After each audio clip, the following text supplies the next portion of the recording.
My name is Alexander Olesen, and I am trying to beat the often path with a company called Babylon Microfarms, and we build distributed vertical farming systems to help businesses and communities grow their own fresh food.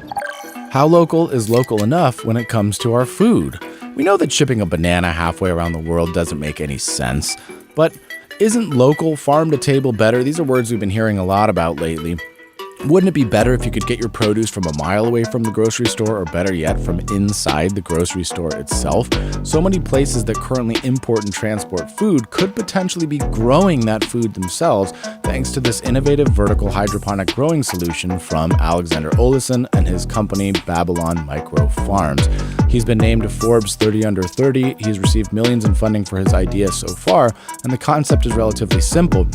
What if places like IKEA that do tremendous volume of food sales could simply grow their food and their produce and their herbs inside the store instead of having anything shipped or imported at all? Wouldn't that be better? It has tremendous implications for places like hospitals, senior care, living places, and of course, grocery stores. All kinds of places could benefit from it. So it's an exciting concept. I can't wait for you to meet Alexander Olesen, CEO of Babylon Microfarms. This is Beat the Often Path, and I'm Ross Palmer. Well, I like that candid honesty. First of all, thanks for joining me, and that you're trying to beat the often path. I like it. There's a sense of humility there. How would you say that you're trying to beat it? In what sense are you in progress on this journey?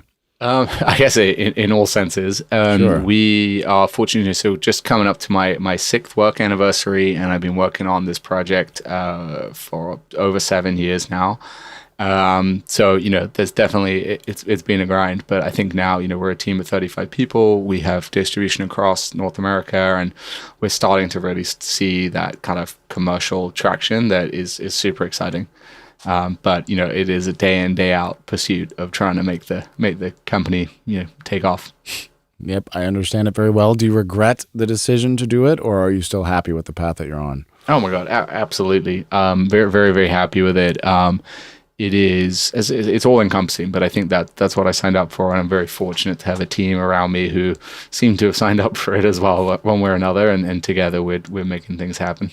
Well, that's very fascinating. So what broadly speaking is the concept then? And what are you working on, and what was the original idea that sparked it all?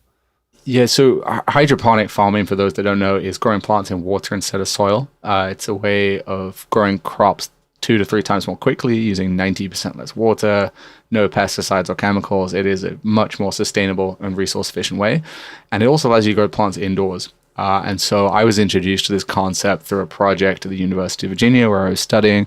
And we were basically looking at how to build these farms in refugee camps. And that was the original project, part of the social entrepreneurship program.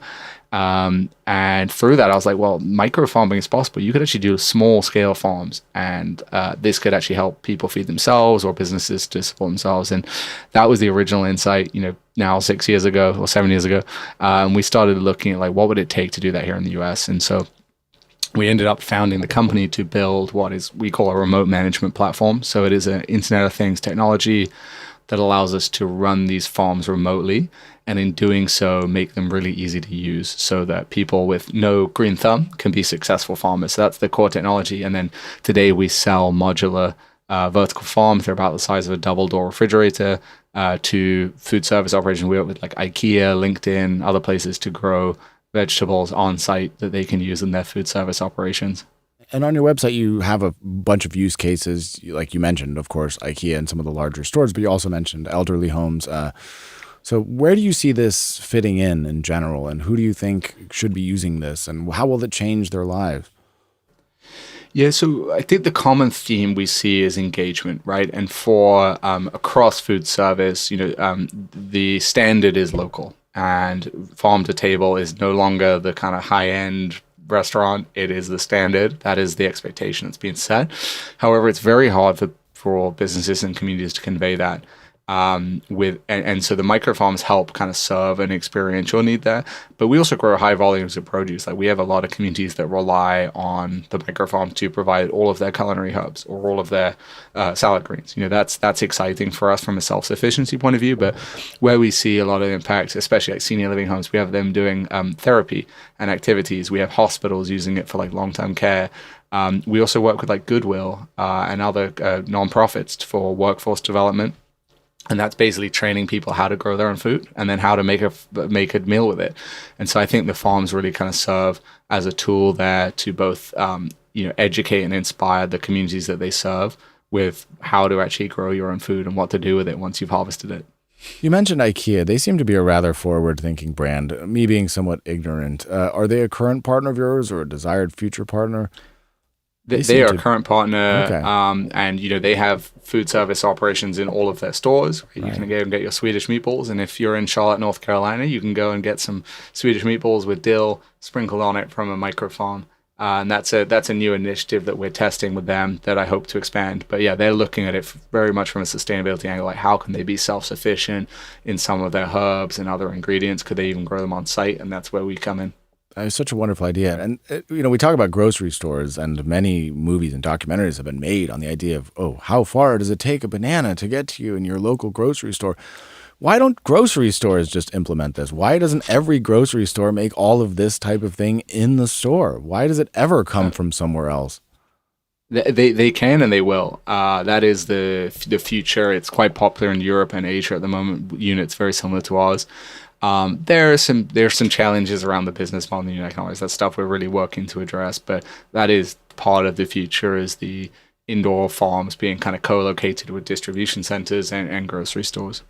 Yeah, because that drives me crazy. You've got this row of produce, and it's all, especially here. Again, I know that Europe is a little bit better, but here it's all in this very thick, single-use plastic packaging. You can buy spinach, you can buy lettuce, and because we're all worried about salmonella and other diseases, it's in a very thick plastic tub, which is just ridiculous. And the idea that you take this out and you throw that away instantly, it just all feels so horrible, especially knowing that it's been shipped in from somewhere else. So why not just replace all of that with stuff that's just grown in the store with no packaging whatsoever? And then that's just solved. That's right. Yeah. So you're like, this is what I'm working on. That's it. Yeah. Do you think it's feasible? I mean, you mentioned, we know that scale and unit economics, that these things improve with time. What would be a wild best case scenario there? Do you think that's something that could happen in 5, 10 years, 30 years? I mean, yeah. 5, 10 years is definitely is. And we see kind of line of sight with our manufacturing to, in 2 or 3 years to be at a point where we could save people money across most major produce categories. Okay. And you're still going to have constraints around labor, real estate, other things, but at least the economics around like your lettuce, your herbs, a lot of the major categories are clearly more, they're better for the consumer, and the economics make sense for the buyer. That's going to drive adoption. What do you think the risk is if we do nothing with these problems? What's the problem as you see it, and what's the risk of taking no action? I think it's, being prepared is the only way to be. And I think that when you see tools becoming available, whether it's renewable energy through to indoor farming, like adopting them is really one of the most viable paths forward to creating a more resilient future. But what would be when you say resilient, I guess I just want to dive in a little bit, because I think people like you and me who have been immersed in this for a bit longer, we sort of have an innate sense of these issues, and certainly from my conversations I do. But what is the problem or the risk, or what is the fear? What does lack of resilience mean for humanity in the next few decades with regards to food? Well, if you look at the system today in the U.S., for lettuce alone, it's shipped. 95% of it's shipped from a couple of counties in California to the West Coast. You're looking at 50+% wastage. It's hugely inefficient, and you're ultimately leading to a worse product for consumers. And that's a luxury in the U.S. in the Western world that you can do that. But in a lot of parts of the world they're living, the food supply chain is very, very fragile. And so crop failures can lead to kind of mass famine. I don't know where indoor farming fits in solving that, but I think creating systems that are resilient and sustainable is the way things are moving, and it has to accelerate. And creating tools like what we do is one of many parts of that. In a world where so many businesses in general fail, we don't know the percentage. Some say 20, some say 50, some say more than that, where a lot of small businesses and startups fail in general. Do you think that it's choosing to make an already very difficult thing much harder to choose to be a social entrepreneur versus just trying to sell more T-shirts to people on YouTube? No, I actually think that the attitudes are shifting. Certainly when I look at like a lot of my contemporaries in the UK or the US, like people are putting like society first, right? And the triple bottom line is like, what was it? Planet, profit, and purpose, right? And so, or people, planet, and purpose, and profit. And so, like, really balancing those three things. If you think about like a sustainable company, you're not really, it's not a zero sum game, right? And in the traditional sense, I think those companies, it seems antiquated to not be trying to reallocate some portion of your kind of company towards supporting those three things. So yeah, I think it's really just the way things are going. I think some companies that have like a, buy one, donate one, right, model, which is fantastic for the companies that do, that only works in some cases. But to actually have a socially beneficial business, I think is the way things are going, and that's certainly not a zero sum game. What do you think the blueprint is? Because this is the most fascinating thing, and I've talked about this a bunch, but so many books, they gloss over the startup phase, especially if you read biographies or autobiographies, as I do, of wealthy people. Read Warren Buffett, read whoever. And the first page is they were struggling. And then after they made their first $1 million, and then it just continues, and 90% of the book is after this mark in their life. But there's very little that's talked about this crucial phase of the decision to start something in those early days.